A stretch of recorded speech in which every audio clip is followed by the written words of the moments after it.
Trace Adkins is known for his country hits, but now he's focusing on his talents this Christmas. Heather Childers and Ainsley Earhart caught up with Trace on his latest tour.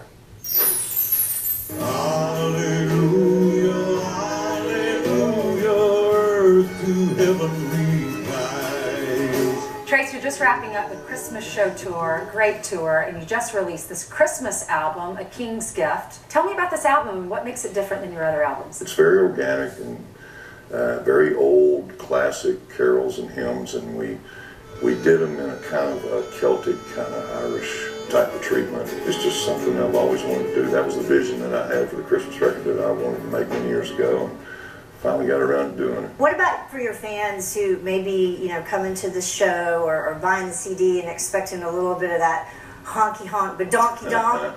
Why are they going to like it? Well, I hope they do. I love this record. Musically, this is the most beautiful project that I've ever been a part of in my career. I can say that because I didn't produce the record and I didn't play on the record, but some very, very talented musicians did and had some genius producers put it together. I'm just fortunate to be the guy singing on it. Oh, star of wonder, star of night, star with royal beauty bright. We wanted to ask you too about your Christmas traditions. What have you done as a child that you're going to continue on as you're raising your 5 girls? And I talk about this in the Christmas show, a little anecdote about when I was a kid, and my granddad would always go in the woods, and he never bought a Christmas tree, which is one of the things I loved about him, but he'd go find this scrawny Charlie Brown looking Christmas tree and cut it, you know, and then my mother had 5 sisters and 2 brothers, and they all had a bunch of kids, so you got like 60 people gathered around this tiny little tree. You couldn't even really see it, but it was that, you know, that bringing together of the family like that that I've continued on. So you still go out and get a scrawny little tree, or you have a bigger tree? No. We get Is that what your tree we get one you can see. More like that, about that size? Well, it's not far from that. Yeah. Did shepherds keep their flocks of lambs and feeding sheep, to whom God's angels did appear, which put the shepherds in great fear?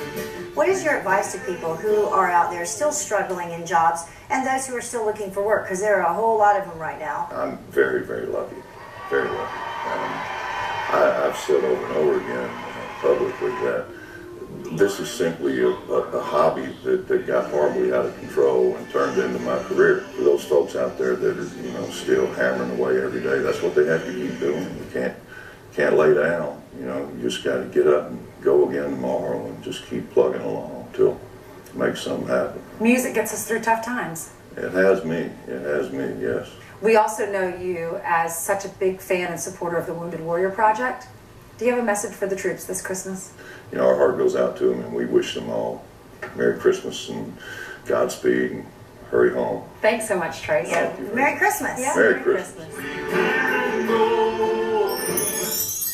Coming up, what's Christmas like at Sarah Palin's house? You are about to find out because she is here next. And Simon Cowell, not known for liking too many people, but for our next guest, he made an exception. X Factor champ Leona Lewis takes us through a winter wonderland.